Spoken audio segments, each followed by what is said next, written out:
बिहार में हर दिन हजारों लोग राशन के लिए लाइन में लगते हैं, लेकिन क्या सबको राशन मिलता है? सरकार कहती है कोई भूखा नहीं सोएगा कि किसी गरीब को मैं भूखा नहीं सोने दूंगा। रिपोर्ट्स कहती है हर गरीब को सस्ता अनाज मिल रही है, लेकिन बिहार के गांव में आज भी सच्चाई कुछ और ही है। राशन कार्ड है, उंगलियां मशीन पर लगती है, लेकिन फिर भी बोरा खाली रह जाता है। अगर आप बिहार के किसी गांव या छोटे से कस्बे से आते हैं तो इस लाइन को आप अच्छे से समझते होंगे। साहब, मशीन काम नहीं कर रही। इस लाइन को आप महीने में कम से कम 1 या 2 बार तो जरूर सुनते होंगे, है ना?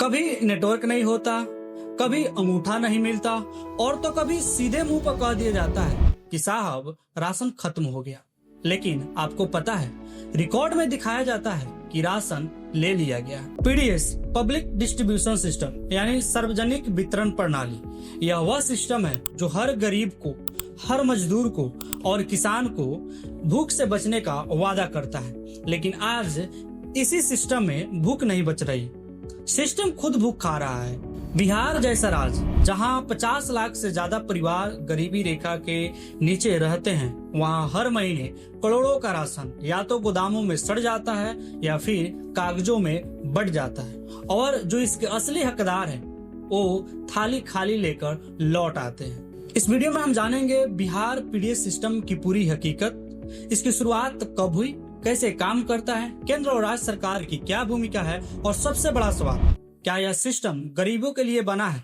या फिर इसके नाम पे कुछ लोग मोटा पैसा कमा रहे हैं। अगर आप बिहार से हैं तो यह वीडियो आपका हक समझने का एक मौका है, और अगर आप बिहार से नहीं है तो भी जान लीजिए यह कहानी सिर्फ बिहार की नहीं है, बल्कि हमारे सिस्टम की तस्वीर है। पीडीएस, पब्लिक डिस्ट्रीब्यूशन सिस्टम की शुरुआत आजादी से पहले हुई थी। 1940 का दशक जब भारत ब्रिटिश शासन में था, 1943 का बंगाल अकाल एक बड़ा मोड़ था। उस वक्त भूख से लाखों लोग मर गए थे। इस त्रासदी के बाद ब्रिटिश सरकार ने पहली बार एक अनौपचारिक राशनिंग सिस्टम लागू किया, ताकि शहरों में रहने वाले मजदूर और निम्न वर्ग के लोगों को सस्ता अनाज मिल सके। लेकिन यह सिस्टम गरीब किसानों और गांव के लोगों के लिए नहीं था। शुरुआत में यह सिर्फ शहरों तक सीमित था। फिर आया 1960 का दशक। भारत में लगातार सूखा पड़ा, अनाज की भयंकर कमी हुई। उस समय सरकार ने पीडीएस को एक राष्ट्रीय योजना के रूप में विकसित किया, ताकि हर गरीब तक सस्ता और नियमित रूप से राशन पहुंचाया जा सके। 1980 में पीडीएस को पूरे देश में लागू किया गया। 1997 में इसे और मजबूत बनाते हुए टीपीडीएस, टारगेटेड पीडीएस में बदला गया। अब सरकार एपीएल और बीपीएल के आधार पे कार्ड जारी करना शुरू किया। साल 2000 में अटल बिहारी वाजपेयी जी की सरकार ने एक बड़ा कदम उठाया। उनकी सरकार ने अंत्योदय अन्न योजना शुरू किया। ये योजना उन लोगों के लिए थी जिनकी आमदनी शून्य या नाम मात्र की थी। ऐसे परिवारों को अंत्योदय कार्ड दिया गया। इसके जरिए उन्हें हर महीना 35 किलो अनाज, 2 रुपए प्रति किलो गेहूं और 3 रुपए प्रति किलो चावल की दर से मिलने लगा। अब तक पीडीएस भारत सरकार का एक स्कीम था, यानी सरकार इसे बंदी नहीं थी। सरकार चाहती तो इसे हटा भी सकती थी। लेकिन फिर आया 2013। डॉक्टर मनमोहन सिंह जी की सरकार ने फूड सिक्योरिटी एक्ट 2013 लागू किया, यानी अब इसे कानून बना दिया गया। जैसे राइट टू एजुकेशन होता है, फ्रीडम ऑफ स्पीच होता है, उसी तरह अब हर भारतीय का खाना उसका हक है। अब अगर सरकार राशन न दे तो गरीब कोर्ट भी जा सकता है। यह गरीब परिवारों के लिए एक मेजर डेवलपमेंट थी। अब पीडीएस सिस्टम भारत सरकार के लिए अनिवार्य है। सरकार चाहे या ना चाहे इसे छोड़ नहीं सकती। उसे हर गरीब भारतीय को राशन देना ही होगा। पीडीएस वह सिस्टम था जिसे गरीबों को भूख से बचाने के लिए बनाया गया था, लेकिन आज इसी सिस्टम में सबसे बड़ी भूख छुपी हुई है। पहले सरकार कहती थी कि हम सबको राशन देंगे ताकि कोई भूखा ना सोए। आज वही सरकार कहती है अगर अंगूठा मशीन पर नहीं लगा तो राशन नहीं मिलेगा। अब अगला सवाल उठता है कि यह सिस्टम कैसे चलता है, एक गोदाम से गांव तक कैसे पहुंचता है, और यहीं से शुरू होता है भ्रष्टाचार का असली खेल। आप हर महीने राशन की दुकान पे जाते हैं, आधार कार्ड लेकर लाइन में खड़े होते हैं, लेकिन क्या आपने कभी सोचा है वो गेहूं, चावल आता कहां से है? कौन लाता है, कौन ले जाता है और उस बीच में आपके हक का कितना हिस्सा चोरी हो जाता है। भारत सरकार का food corporation of India FCI पूरे देश भर में मिनिमम सपोर्ट प्राइस MSP पर गेहूं और चावल खरीदता है। यह अनाज बड़े बड़े सरकारी गोदामों में रखा जाता है जिसे कहते हैं सेंट्रल पूल। जैसे बिहार में अनाज की आपूर्ति हरियाणा और पंजाब जैसे राज्यों से होती है क्योंकि बिहार खुद पर्याप्त उत्पादन नहीं करता। अब FCI इस अनाज को राज्य सरकार को भेजता है। यहाँ से शुरू होता है राज्य सरकार का रोल। अब राज्य सरकार अपने स्टेट वेयर हाउसिंग कॉर्पोरेशन या food and civil supplies department के जरिए अनाज को जिला स्तर तक भेजती है। यहीं पर पहली गड़बड़ी शुरू होती है। ट्रांसपोर्टेशन का पाला, घटतौली और फर्जी बिल बनते हैं। हर जिला में डिस्ट्रिक्ट गोडाउन होता है। यहाँ से अनाज ट्रकों में लादकर फेयर प्राइस ऑफ यानी आपके गांव या मोहल्ले की राशन दुकान तक जाता है। कई जगह अनाज रास्ते में ही ब्लैक मार्केट में बेच दिया जाता है और कई जगह तो गोदाउन खाली होता है लेकिन फिर भी कागज पर पूरा वितरण दिखा दिया जाता है। अब आता है डीलर यानी आपके गांव का राशन दुकानदार। यहीं से सबसे ज्यादा भ्रष्टाचार होता है। काट छाट कर तौलना, मशीन में अंगूठा नहीं मिला बोलना या कह देना सरकारी माल अभी नहीं आया है भाई। आधार से लिंक EPOS मशीन लगाई गई है ताकि ट्रांसपेरेंसी बढ़े, लेकिन नेटवर्क नहीं, बिजली नहीं होता और जिसका अंगूठा नहीं मिलता वो राशन से भी वंचित हो जाता है। सरकार कहती है 1 नेशन 1 राशन कार्ड, लेकिन गांव का गरीब अपने हक के राशन के लिए लाइन में 5 बजे लगता है और कभी अंगूठा नहीं मिलता, कभी सिस्टम डाउन होता और कभी गाड़ी नहीं आती। ये सिस्टम नहीं, ये संविधान की धज्जियाएं हैं जो हर रोज एक माँ के चूल्हे की आग को ठंडा कर देता है। और अब अगला सवाल उठता है, केंद्र सरकार की इसमें क्या भूमिका है और राज्य सरकार यानी बिहार सरकार कहाँ चुक रही है। PDS यानी सार्वजनिक वितरण प्रणाली को लेकर जिम्मेदारी 2 भागों में बटी होती है, केंद्र सरकार और राज्य सरकार। जैसा कि हमने पहले ही बताया, केंद्र सरकार यानी दिल्ली में बैठी सरकार FCI के जरिए पूरे देश भर से अनाज खरीदती है, उसका भंडारण करती है और तय करती है कि किस राज्य को कितना अनाज मिलेगा। वही तय करती है कि गेहूं और चावल का रेट कितना होगा यानी सब्सिडी कितना मिलेगी। साथ ही साथ केंद्र सरकार ही तय करती है कि हर महीने किस राज्य को कितना खाद्यान्न भेजा जाएगा। अब जिम्मेदारी आती है राज्य सरकार की।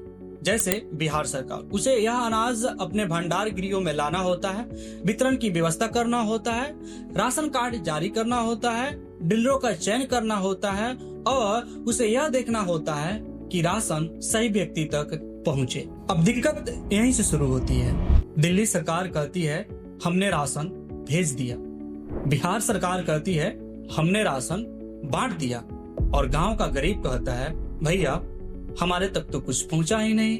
जब भूख में राजनीति घुसती है तब थाली खाली रह जाता है और आज बिहार के लाखों घरों में यही हो रहा है। केंद्र सरकार और राज्य सरकार एक दूसरे की तरफ उंगलियां उठाती है। अब अगला सवाल उठता है, इस सिस्टम में सबसे ज्यादा गड़बड़ी कहाँ होती है? आइए उठाते हैं उस परत को जिसके पीछे सबसे बड़ी घोटाला छुपा हुआ है। कहते हैं सरकार राशन भेज रही है, लेकिन क्या सबको राशन मिल रहा है? जो अनाज दिल्ली से निकलता है क्या वही अनाज आपके गांव के राशन दुकान तक पहुंचता है या फिर रास्ते में ही कोई आपके हक का अनाज खा जाता है? PDS में सबसे ज्यादा गड़बड़ी डिस्ट्रीब्यूशन चेन यानी वितरण की उस पूरी कड़ी में जो FCI गोदाम से शुरू होकर गांव के राशन दुकान तक जाता है।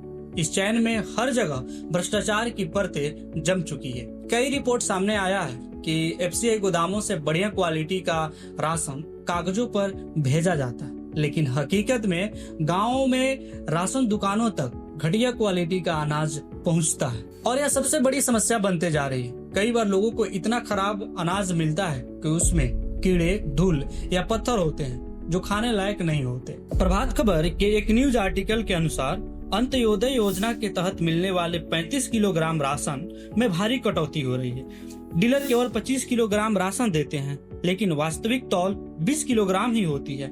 यानी प्रत्येक लाभार्थी के राशन में 5 kg की कटौती की जा रही है, जिससे डीलर अवैध रूप से बड़ा मुनाफा कमा रहे हैं। साथ ही वितरित की जा रही अनाज घटिया क्वालिटी का होता है। जिससे गरीब परिवारों को दिक्कतों का सामना करना पड़ता है। सबसे चौंकाने वाली गड़बड़ी यह है कि जिन लोगों की मौत हो चुकी है उनके नाम पर भी राशन निकाला जा रहा है। नवभारत टाइम्स के एक रिपोर्ट के अनुसार राहुल नाम के एक व्यक्ति ने आरोप लगाया कि उसके माता पिता की मृत्यु के बाद भी राशन डीलर उनके नाम पर लगातार राशन निकाल रहा है। राशन कार्ड में नाम जुड़वाने या उसमें सुधार करवाने के नाम पर गरीब परिवारों से रिश्वत मांगी जाती है।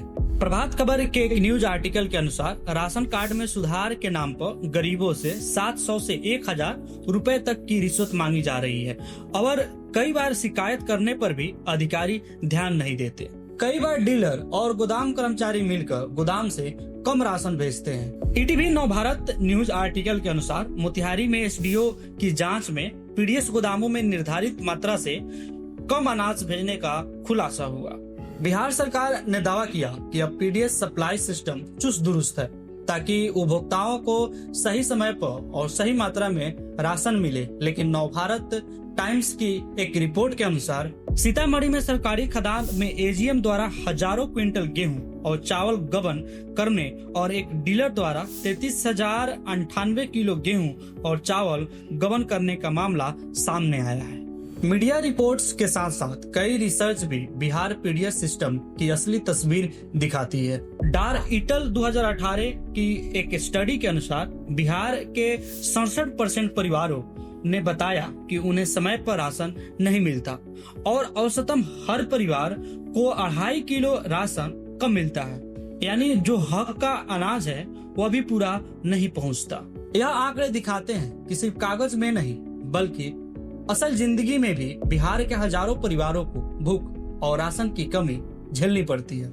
मीडिया रिपोर्ट्स और रिसर्च ये दोनों साफ साफ बताते हैं कि बिहार पीडीएस में भ्रष्टाचार, कालाबाजारी और सिस्टम की खामियों का सीधा असर गरीब परिवारों की थाली पर पड़ता है। सरकार पीडीएस को डिजिटल करने के लिए कई कदम उठाए, जैसे हर लाभार्थी के राशन कार्ड को आधार से जोड़ा गया, ईपीओएस मशीन से अंगूठा लगाकर राशन दिए जाने लगा।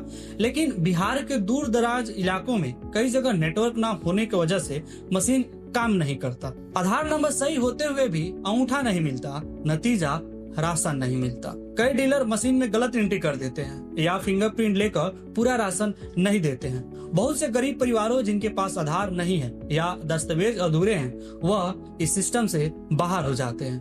यदि राशन को लेकर कोई चिंता या समस्या है तो आप आसानी से शिकायत दर्ज कर सकते हैं। आप घर बैठे ऑनलाइन पोर्टल nfsa.gov.in या sfc.bihar.gov.in पर अपनी शिकायत दर्ज कर सकते हैं। इसके अलावा आप मेरा राशन मोबाइल ऐप के जरिए भी अपनी शिकायत दर्ज कर सकते हैं या बिहार सरकार का टोल फ्री नंबर 1800-345-6192 पर कॉल कर अपनी शिकायत दर्ज कर सकते हैं। अगर आपको पूरा राशन न मिला या आपका नाम राशन लिस्ट में न हो तो चुप मत बैठिए, शिकायत करिए।